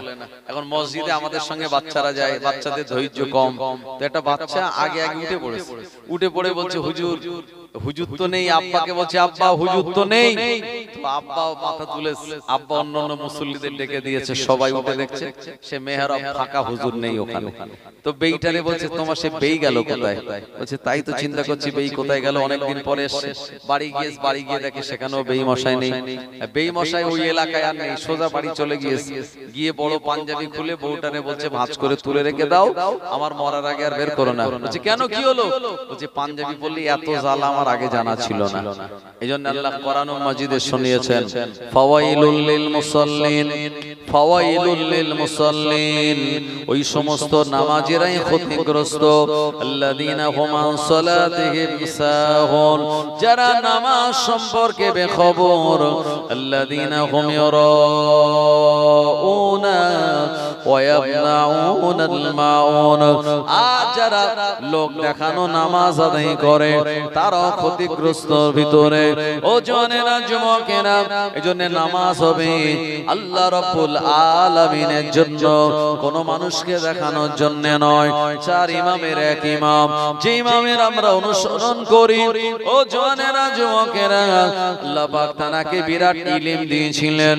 ইমামে আযম নোমান বিন সাবিত রাহমাতুল্লাহ আলাইহি 80 হিজরিতে ইরাকের কুফা নগরীতে জন্মগ্রহণ করেছিলেন। 150 হিজরিতে 70 বছর বয়সে এ দুনিয়ার জমিন থেকে বিদায় নিয়েছিলেন। ইমামে আযম আবু হানিফা রাহমাতুল্লাহ আলাইহি তার জীবনীর কিতাব খুললে আপনি পেয়ে যাবেন হুজুর একটানা 40টা বছর এশার ওযুতে ফজরের নামাজ আদায় করেছিলেন। জোরে বলুন সুবহানাল্লাহ। ও নবীর উম্মত উম্মাদানিরা, একটানা 40টা বছর এশার ওযুতে ফজরের নামাজ মানে 40 বছর রাতের বেলা তিনি ঘুমান নাই। জোরে বলেন, কি আল্লাহর মহব্বতের মানুষ ছিলেন। 40টা বছর এশার ওযুতে ফজরের নামাজ তিনি পড়েছেন। একটানা 30 বছর নফল রোজা রেখেছেন। সারা বছরে কয় দিন রোজা রাখা হারাম ভাই? 5 দিন, দুটো ঈদের দিন আর বকরা ঈদের পরে আরো 3 দিন। এই 5 দিন বাদ দিয়ে বাদ বাকি সারা বছর তিনি একটানা 30টা বছর রোজা রেখেছিলেন। সুবহানাল্লাহ বলেন। তিনি হলেন ইমাম নোমান বিন সাবিত রাহমাতুল্লাহ আলাইহি। আল্লাহ পাক তাকে বিরাট জ্ঞান দিয়েছিলেন, বিরাট ইলম আল্লাহ দিয়েছিলেন। এই ইলমের ব্যাপারে জি আপনাদের দৃষ্টান্ত দিলে বুঝতে পারবেন। এখন ও জামানার একজন ইহুদি, সে ইহুদি শুধু নয়, ইহুদিদের একজন পণ্ডিত। সে বলছে যে মুসলমানদের ভিতরে যারা আলেম ওলামা এরা খুব বেশি কিছু জানে না। তো যে বাদশার কাছে গিয়ে বলেছে, বাদশা বলছে কেন? বলছে আমার কাছে তিনটে প্রশ্ন আছে, এই প্রশ্নের জবাব আমি যতজন মুসলিমকে জিজ্ঞেস করেছি তারা ঠিকঠাক বলতে পারেনি, আমার সন্তুষ্টিজনক উত্তর তারা দিতে পারেনি, তাই আমি এই কথা বলছি। ভাই বাদশা প্রচন্ড রেগে গিয়ে বলছেন তুমি বলো কি? সুতরাং এটা মেনে নেওয়া যায় না। এই ইসলাম ধর্মের ভিতরে বড় বড় উলামায়ে দ্বীন, ফকিহ, মুহাদ্দিস, মুসান্নিফ, মুস্তাহিদ তানারা রয়েছেন, তোমার এই প্রশ্নের জবাবগুলো তারাই দিতে পারবে। ভাই বড় বড় আলেমদের খোঁজ করা হচ্ছে, এমন সময় ইমামে আজম নোমান বিন সাবিতের সন্ধান পাওয়া গেল। তো হুজুর তিনি বাদশার কাছে এসে বলেন, বাদশা কি ব্যাপার, কি প্রশ্ন করতে চাই? বলল প্রশ্ন কি করতে চাই আমি জানি না, তবে সে তিনটে প্রশ্ন করতে চায়। সে বলেছে যদি সন্তুষ্টজনক উত্তর দিতে পারে তাহলে আমি জানবো বা বলবো মুসলমানদের ধর্মগুরুরা তারা অনেক জ্ঞানী, আর যদি জবাব দিতে না পারে তাহলে আমি বলবো ইহুদিরাই সব থেকে বেশি জ্ঞানী। ইমাম নোমান বিন সাবিত বললেন, বাদশা জাহাপনা এক কাজ করুন, আপনি একটা বড় স্টেজ বানান আর চারিদিকে মানুষকে অ্যালাউন্স করুন, মানুষকে বলুন একটা ডেট ঠিক করুন, আর ওই ইহুদিদের পণ্ডিতকে আপনি দাওয়াত দিন, সে যেন তার তিনটে প্রশ্ন নিয়ে এই জায়গায় চলে আসে। বাদশা ইমামে আজমের কথা শুনে যথারীতি চারিদিকে মাইকিং করলো, এলাকার লোকজন চলে আসলো, বাহাস হবে একজন ইহুদির বিপক্ষে আর একজন মুসলিম আলেমের সঙ্গে। আমার ভাইজানেরা এই বাহাস দেখার জন্য এলাকার হাজার হাজার মানুষ চলে আসলো, একটা স্টেজ বানানো হলো। ইমামে আজম ওই বাদশাকে বলেছিলেন, আমার শর্ত হলো শুনে রাখুন, ওই স্টেজে আশপাশে কোনো চেয়ার রাখবেন না, একটাই মাত্র চেয়ার রাখবেন, এক নম্বর। দ্বিতীয় নম্বর, স্টেজের উপরে একটা মোমবাতি আর একটা দেশলাই রাখবেন, ব্যাস, বাদ বাকি লোক সব সামনে থাকবে আর চেয়ারটা ওই স্টেজের মাঝখানেই বসানো থাকবে, আপনি এটা একটু মেনে চলবেন। বাদশা বলল ঠিক আছে, অসুবিধা নাই। আমার ভাইজানেরা, ও নবীর উম্মত উম্মাতানিরা, চারিদিকে অ্যানাউন্স করা হলো, আর হাজার হাজার মানুষ ইহুদি বনা মুসলমানের এমন বাহাস শোনার জন্য সবাই হাজির হয়ে গেল। ও নবীর উম্মত উম্মাতানিরা, চার ইমামের এক ইমাম, যে ইমামকে আমরা মেনে চলে আমরা মাযহাবে হানাফি, ইমামে আযম আবু হানিফা রাহমাতুল্লাহ আলাইহি, তিনি একটু লেট করে এসেছেন। আমার ভাইজানেরা, এই সময় এসে দেখতে পেলেন মানুষেরা সব আগে ভাগে চলে এসেছে, আর স্টেজের উপরে ওই ইহুদিদের আলেম সেও চলে এসেছে, ইহুদিদের পণ্ডিত সেও চলে এসেছে বাবা। আর যে চেয়ারটা স্টেজের উপরে রাখা রয়েছে ওই একটা চেয়ারের উপরে এসে সে বসেছে, আর সব সামনে লোকজন। আবু হানিফা হুজুর একটু লেটে এসেছেন, আসার পরে স্টেজে উঠছেন, উঠে উনি ওই ইহুদিদের পণ্ডিতটাকে বললেন, এই ইহুদিদের পণ্ডিত, তোমার সঙ্গে আজকে আমার বাহাস হবে, ঠিক তো? তো বললে হ্যাঁ ঠিক। বললো তুমি কটা প্রশ্ন করবে? তো বললো আমি তিনটে প্রশ্ন করব, যদি সন্তুষ্টজনক উত্তর জবাব পেয়ে যাই তাহলে জানবো মুসলমানদের এই পণ্ডিত আলেমের অনেক কিছু জানে, আর যদি বলতে না পারো তাহলে ভাববো ইহুদিরাই বেশি জ্ঞানী। ইমামে আজম বললেন ঠিক আছে, তোমার এক এক করে সব প্রশ্নের জবাব দেয়া হবে। এখন তুমি প্রথমে বলো তো, প্রথমে বলো যে যে প্রশ্ন করে তার জ্ঞান বেশি না যে উত্তর দেয় তার জ্ঞান বেশি? সঙ্গে সঙ্গে ওই ইহুদি লোকটা বলেছে যে উত্তর দেয় তার জ্ঞান বেশি। জোরে বলেন সুবহানাল্লাহ। ইমামে আজম বললেন তাহলে তোমার কথা অনুযায়ী যে উত্তর দেয় তার জ্ঞান বেশি, তাহলে জ্ঞান যার বেশি সে নিচেই বসবে না চেয়ারে বসবে? যার জ্ঞান বেশি সে নিচেই বসবে না চেয়ারে বসবে? ইহুদিদের পণ্ডিত বলল চেয়ারে। বলল আপনি চেয়ারে কেন? আপনি তো প্রশ্ন করবেন, উত্তর তো আমি দেব। নামেন। যেই বলেছে আর ইহুদি নেমে গেছে, আর জনগণ প্রথমে অক্সিজেন পেয়ে গেছে। বলে এই তো আমাদের হুজুর ঠিক করেছে, ইহুদিদের পণ্ডিতকে একদম চেয়ার থেকে নিচে বসিয়ে দিয়েছে। জোরে বলেন সুবহানাল্লাহ। আমার ভাইজানেরা, ও নবীর উম্মত উম্মাতানিরা, ইমামে আযম নোমান বিন সাবিত বললেন, বলো তোমার কি প্রশ্ন? ইহুদিদের পণ্ডিত বলল আমার এক নম্বর প্রশ্ন হলো আল্লাহর আগে কে ছিল? জোরে বলেন নাউজুবিল্লাহ। ভাই এই প্রশ্ন কি শয়তানি প্রশ্ন না? আল্লাহর আগে কে ছিল? কিন্তু এ তো বললে বুঝবে না, তাকে যুক্তি দিয়ে বোঝাতে হবে। ইমামে আযম আবু হানিফা রাহমাতুল্লাহ আলাইহি বললেন, তুমি গোনা শুরু করো 1 থেকে 10 পর্যন্ত। ইহুদিদের পণ্ডিত গুনছে 1 2 3 4 5 6 7 8 9 10। বললে এবারে থামো, বললে এবার উল্টো গোনো। এই সময় ইহুদিদের পণ্ডিত উল্টো গোনা শুরু করলো। 10 9 8 7 6 5 4 3 2 1 বলেই থেমে গেল। আর গেল না, পিছনে যাওয়ার কোনো জায়গা নাই, কারণ একের আগে শূন্য ছাড়া কিচ্ছু নাই। ও মুসলমানেরা, আমার জওয়ানেরা, যুবকেরা, ইমামে আযম বললেন গোনো, উল্টো যাও। বললে না না না, একের আগে তো কাউকে পাওয়া যায় না। ইমামে আযম বললেন, আমার আল্লাহ হলেন এক, আমার আল্লাহর আগে কেউ নাই। জোরে বলেন সুবহানাল্লাহ। উত্তর যে দিয়ে দিল, এ সময় ইহুদিদের পণ্ডিত বলল, এই প্রশ্নটা আমি অনেককেই জিজ্ঞাসা করেছি, কিন্তু লজিক দিয়ে, যুক্তি বুদ্ধি দিয়ে কেউ আমায় বলতে পারে নাই। যে জবাব তুমি দিয়ে দিয়েছো, আমার মনটা ইতমিনান হয়ে গিয়েছে। একবার প্রাণ খুলে বলুন সুবহানাল্লাহ।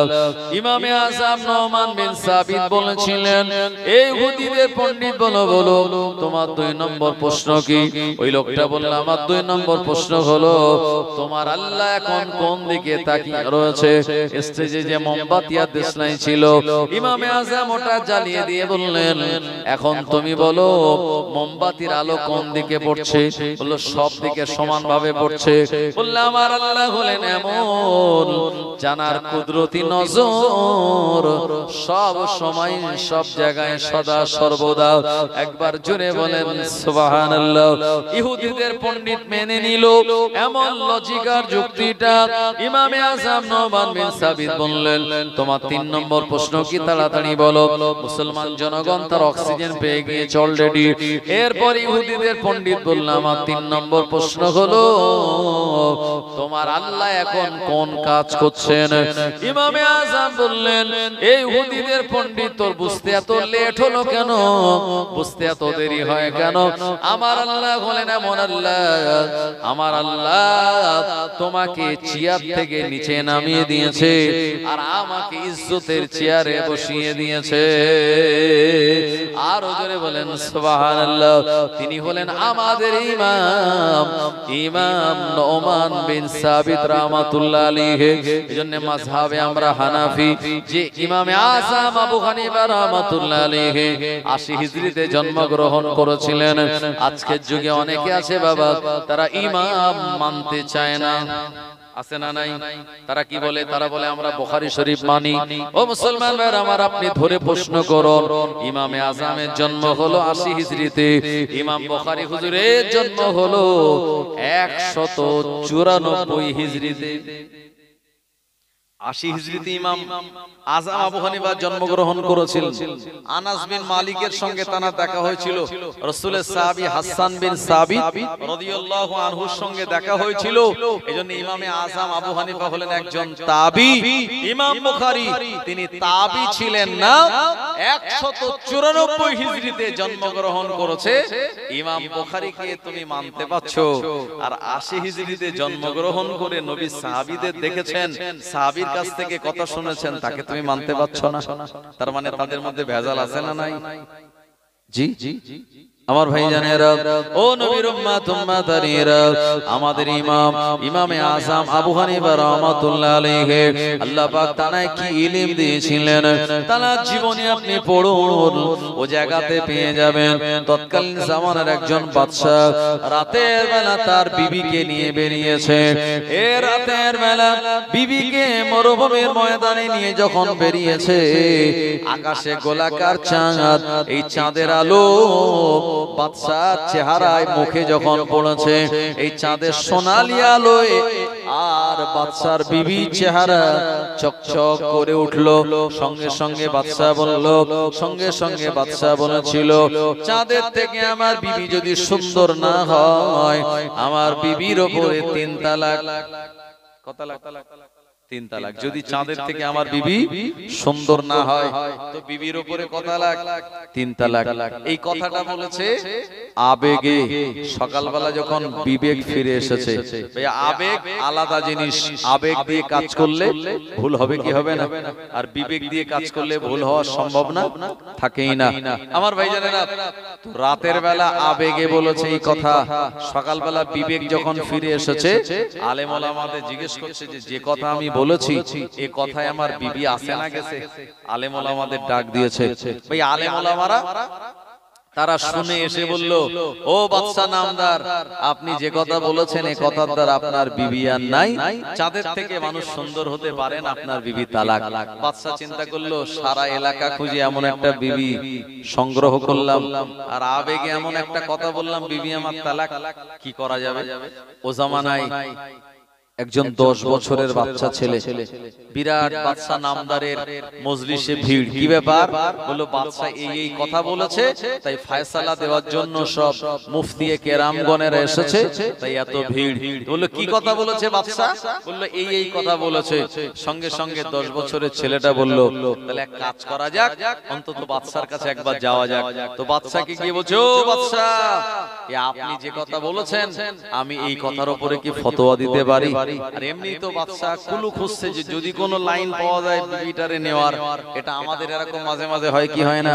মাঠের থেকে বাড়ি এসে পান্তা চেয়েছে, বিবি বলেছে কাম তাগাদা বা এখন মোবাইল দেখছি, সময় নেই, হাঁড়িতে ভাত আর তরকারি আছে, যত বড় ঢেলো আর খাও। এ তখন মেজাজ গরমে 1 2 3 বলে দিয়েছে। এখন সকালবেলা এই কথা বলে আর বিকেলবেলা চারিদিক এ মসজিদ ও মসজিদ, এ হুজুর ও হুজুর দৌড়চ্ছে যে কি করে আবার বিবিটারে নেওয়া যায়। মাঝে মাঝে এরকম হয় কি হয় না? এইজন্য তালাক কথা বলবেন না, বলতে গেলে হিসাব নিকাশ করে বলতে হবে। আর যদি তালাক আপনার দিতে মনই চায় তাহলে আপনি বলবেন যে তোরে আমি 1 তালাক দিলাম ইনশাআল্লাহ। শরীয়তের মসলা এসেছে, কেউ যদি বিবিকে বলে আমি তোমাকে 3 তালাক দিলাম ইনশাআল্লাহ, 10 তালাক দিলাম ইনশাআল্লাহ, তাহলে 1 তালাকও পড়বে না, তালাক হবে না। বুঝলেন? যে তালাক দিতেই মন চায়, যদি মনে করেন যে বিবির একটু ভয় দেখাবো, হ্যাঁ একেবারে এমনি তো মেয়েরা কি একটু বেঁকা হাড়ের তৈরি, এটা তো সঠিক কথা, তো তারা সহজে সোজা রাস্তায় চলে না। তো আপনি যদি ভয় দেখানোর জন্য বলেন তাহলে এটা বলতে পারেন যে আমি তোমারে তালাক দিলাম ইনশাআল্লাহ, তো তালাক হবে না। তবে যেহেতু মাইকে বলছে মেয়েরা শুনছে, তারা তো জেনে যাচ্ছে, তারা ভয় আর পাবে না। কথা ঠিক কিনা ভাই?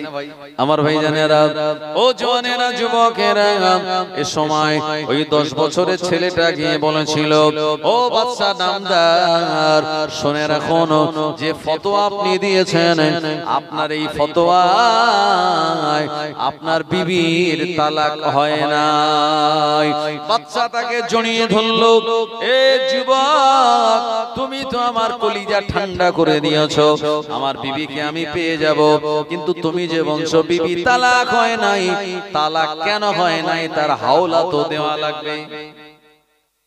তালাক কেন হয়নি তার হাওলা দেওয়া লাগবে কি লাগবে না?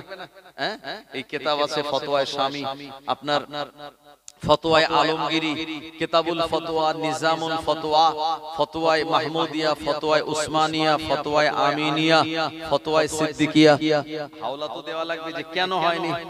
ওই যুবক বললেন, ও বাদশা নামদার, আমার ফতোয়াটা দুনিয়ার কোন কিতাবে নয়, আমার ফতোয়ার হাওলা হলো আল্লাহ পাকের কোরআনুল মাজিদের আয়াত। জোরে বলেন। যারা মুফতি সাহেব ছিল, সব বড় বড় ফতোয়া দিয়েছিল, তারা সব অবাক যে আরে আমরা এত বড় বড় মুফতি, সব আমরা ফতোয়া দিলাম বাদশার বউ তালাক, আর 10 বছরের ছেলেটা করে কি? বলো কি হাওলা তোমার?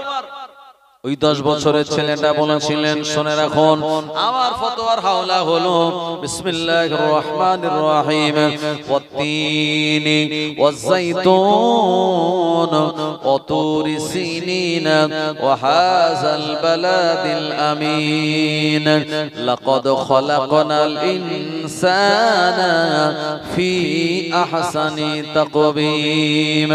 আল্লাহ পাক সূরা 3 এর ভিতরে 3 এর কসম করেছেন, ওয়াত্তিন তিনের কসম করেছেন, ওয়াজাইতুন জাইতুনের কসম করেছেন, ওয়াতুরি সিনিন আতুর পর্বতের কসম করলেন, চতুর্থ নম্বরে কসম করলেন ওয়াহাজাল বালাদিল আমিন নিরাপত্তার নগরী মক্কাতুল মুকাররমার কসম করে আল্লাহ বলেছেন লাকাদ খালাকনাল ইনসানা ফি আহসানি তাকওয়িম, আমি আল্লাহ অবশ্যই মানুষ দিগকে সুন্দর থেকে সুন্দরতম আকৃতি দিয়ে বানিয়েছি।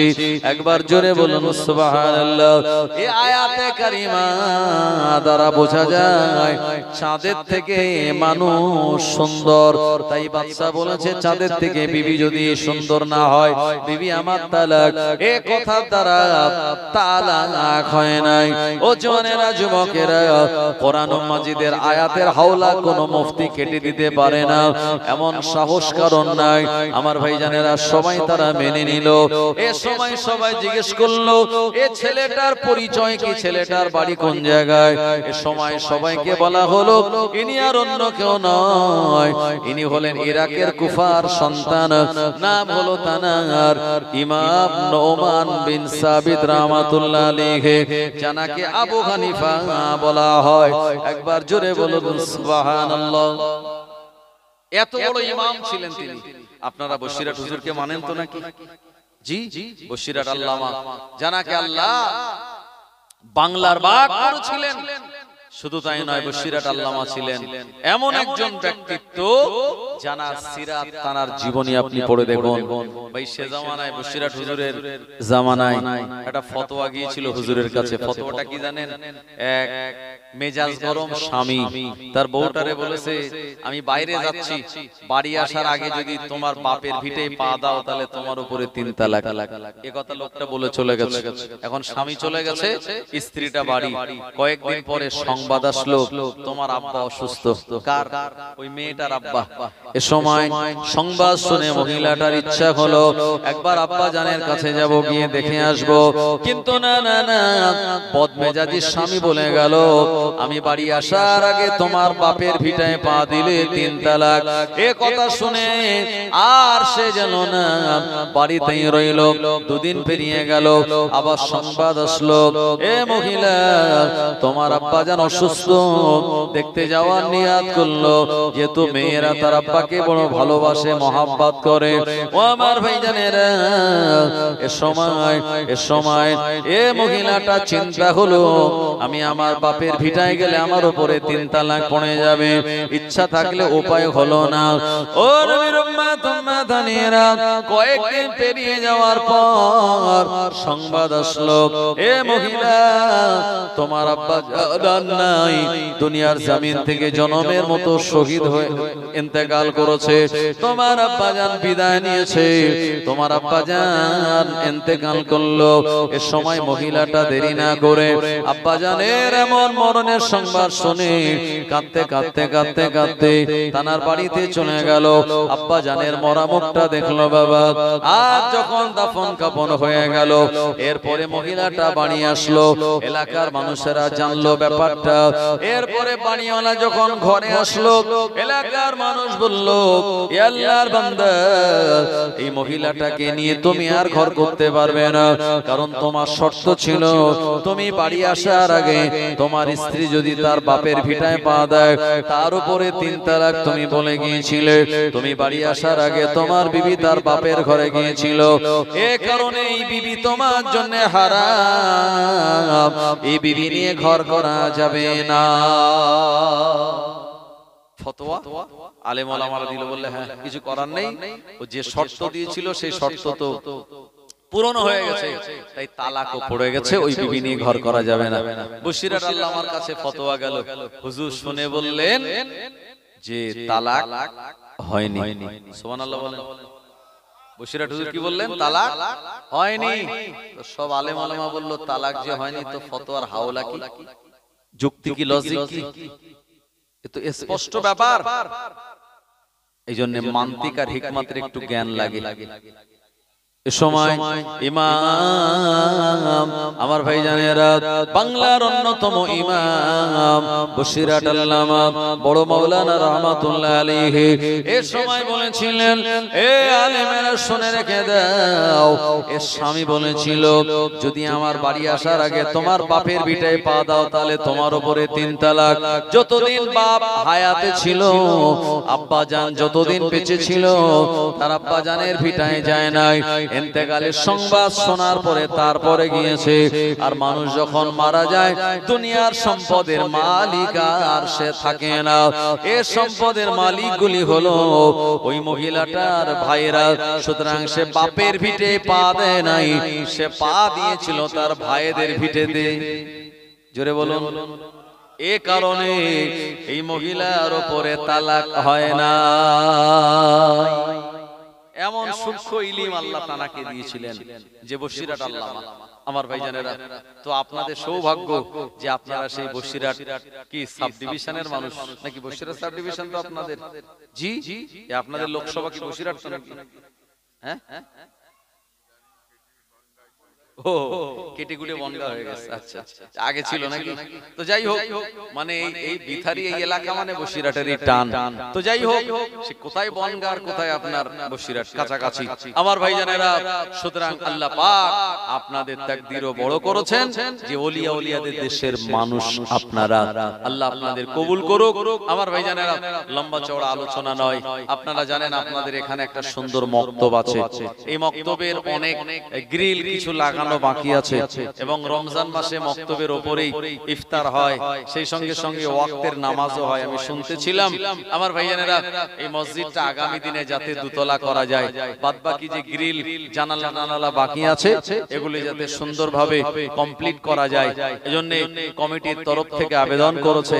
আর আমি আপনাদের বলবো, ভাই আল্লাহর জন্য, আল্লাহর ঘরের জন্য, রাসূলের ঘরের জন্য আল্লাহর কোন বান্দা আছেন যিনি 2000 টাকা 1 নম্বরে দেবেন, আল্লাহ আপনার দানকে কবুল করবেন। আব্বা মা দুনিয়া থেকে বিদায় নিয়েছে, সেই আব্বা মায়ের রূহের মাগফিরাতের জন্য দেবেন।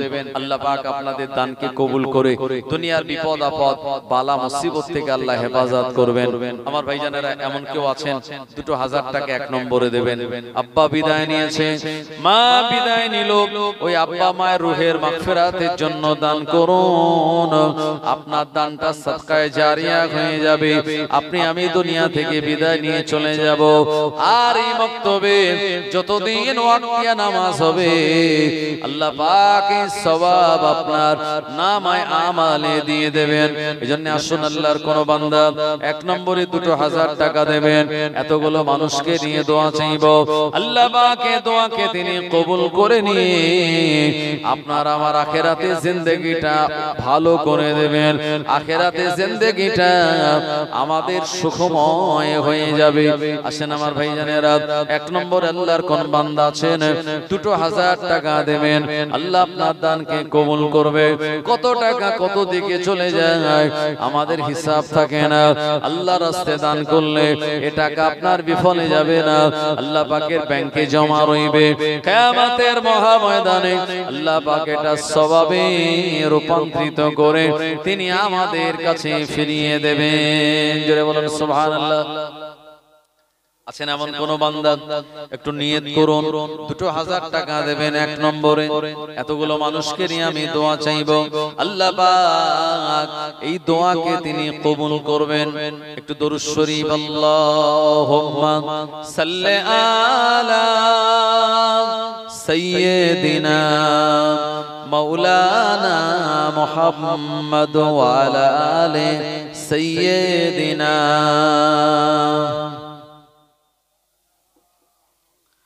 फलक पर चाँद जैसा है, नबी का नाम ऐसा है। फलक पर चाँद जैसा है, नबी का नाम ऐसा है। दिलों से गम मिटाता है, मोहम्मद नाम ऐसा है। दिलों से गम मिटाता है, मोहम्मद नाम ऐसा है। ये दिल जब गम का मारा हो मोहम्मद याद आता है, ये दिल जब गम का मारा हो मोहम्मद याद आता है, जुदा जब कोई प्यारा हो मोहम्मद याद आता है, जुदा जब कोई प्यारा हो मोहम्मद याद आता है, फलक पर चाँद जैसा है नबी का नाम ऐसा है, दिलों से गम मिटाता है मोहम्मद नाम ऐसा है। दुरूद शरीफ अल्लाहुम्मा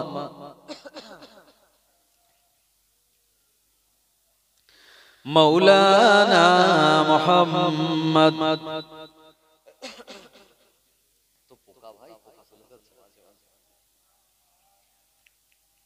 আমার ভাই জানেরা এই মক্তবের জন্য আপনারা দেবেন 2000 টাকা, খুব বেশি হয়ে গেল ভাই, খুব চাপ হয়ে গেল, 1000 টাকা দেন, 1000 টাকা করে দেন, এক্ষুনি দিতে হবে, একটু ওয়াদা করুন, আগামী 2 মাস 3 মাস 4 মাস পরে দেবেন, এক্ষুনি দিতে হবে আপনাদের। জি মাশাআল্লাহ, কি নাম ভাইজান? রেজাউল শেখ। রেজাউল শেখ ভাই আমার থাকতে না পেরে 1000 টাকা দেবেন, আল্লাহ তাআলা দান আপনি কবুল করুন, জোরে বলেন মারহাবা। ভাই দাঁড়ান, কি নাম ভাইজান? রুল আমিন মন্ডল নগদে 1000 টাকা দান করলেন, জোরে বলেন নারায়ে তাকবীর, নারায়ে তাকবীর। কি নাম বলেন আপনারা? রেজাউল শেখ আর রুহুল আমিন ভাই। আল্লাহ পালতি বাড়ি রেজাউল ভাই আমার থাকতে না পেরে আব্বাজান বিদায় নিয়েছে, তানাদের রূহের মাগফিরাতের জন্য 1000 টাকা দান করলেন, আল্লাহ পাক তানার দানকে আপনি কবুল করুন, আল্লাহ তাআলা রুজি রোজগারে বরকত দিন। আল্লাহ পাক রেজাউল ভাইয়ের আব্বা মা দুনিয়ার জমিন থেকে বিদায় নিয়েছে, তানার আব্বা জানের আম্মা জানের জীবনের গুনাহগুলিকে maaf করে দিয়ে কবরটাকে দয়া জান্নাত আল্লাহ আপনি বানিয়ে দিন, জোরে বলেন আল্লাহুম্মা আমিন। আল্লাহ পাক আপনার বান্দা রুহুল আমিন ভাই আমার থাকতে না পেরে নগদে 1000 টাকা দিয়েছেন, আল্লাহ পাক তানার দানকে কবুল করুন, আল্লাহ রুজিতে বরকত দিন, আল্লাহ পাক চাষাবাদ কারবার ব্যবসা বাণিজ্যে আপনি উন্নতি দিন, আল্লাহ পাক আব্বা আমার কবরগুলিকে, দাদা দাদি নানা নানির কবরগুলিকে জান্নাতের গোলাপ ফুলের বাগান বানিয়ে দিন, জোরে বলেন আল্লাহুম্মা আমিন। মানারুল গাজী থাকতে না পেরে 1000 টাকার এক বস্তা ধান, জোরে বলেন মারহাবা। মানারুল গাজী 1000 টাকা এক বস্তা ধান, জোরে বলেন নারায়ে তাকবীর, নারায়ে তাকবীর। আল্লাহ মানারুল গাজী ভাই আমার থাকতে না পেরে 1000 টাকা দিয়েছেন, এক বস্তা ধান দিয়েছেন, আল্লাহ দান কবুল করুন। মাসুম বিল্লাহ, আল্লাহ বেগুনা মাসুম বিল্লাহ 50 টাকা দিয়ে গেল, আল্লাহ এই বাচ্চাটার হায়াত কিসমত দারাজ করুন, আব্বা আমার কলিজা ঠান্ডা রাখুন, আল্লাহ বাচ্চাটাকে দিনের আলেম বানান, ও রব্বুল আলামিন আল্লাহ মনের নেক নিয়াতকে আপনি কবুল করুন। আল্লাহ মানারুল ভাই যে নিয়াত করে 1000 টাকা এক বস্তা ধান দিলেন, আল্লাহ পাক তার মনের আশাকে আপনি পূর্ণ করুন, মরণের আগে দিদারে কাবা দিদারে মদিনা যাওয়ার মতন তৌফিক দিন।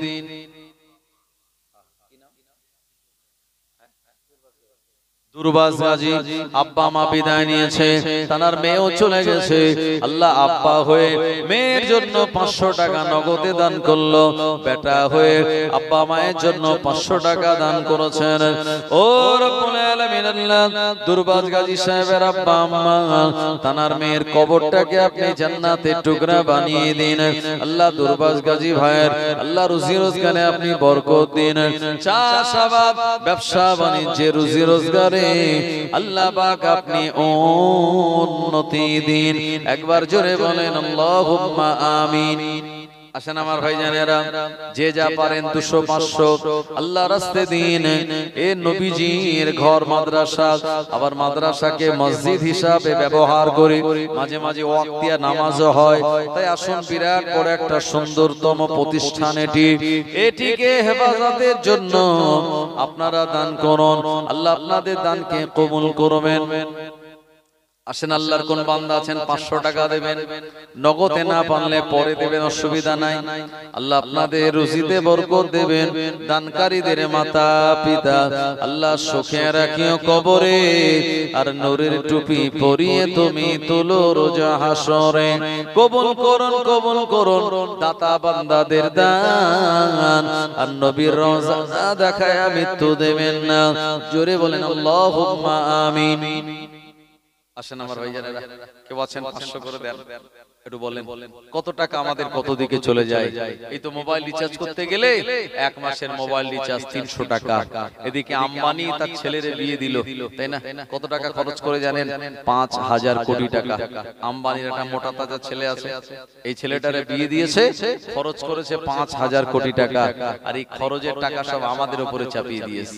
199 টাকার রিচার্জ পেলেন, এখন 299। কথা ঠিক কিনা? হ্যাঁ, তো টাকা নেই তো এত খরচ করতে কে বলেছিল? আমাদের উপর থেকে এই টাকা তুলে তার ছেলের বিয়ে দিয়েছে। তো কত টাকা কত দিকে চলে যায় আমাদের ভাই। বাইকে তেল কিনতে চলে যায়, মোবাইলে রিচার্জ করতে চলে যায়। আল্লাহর ব্যাংকে জমা রাখুন, আল্লাহ পাক আপনাদেরকে অসংখ্য বরকত দান করে দেবেন।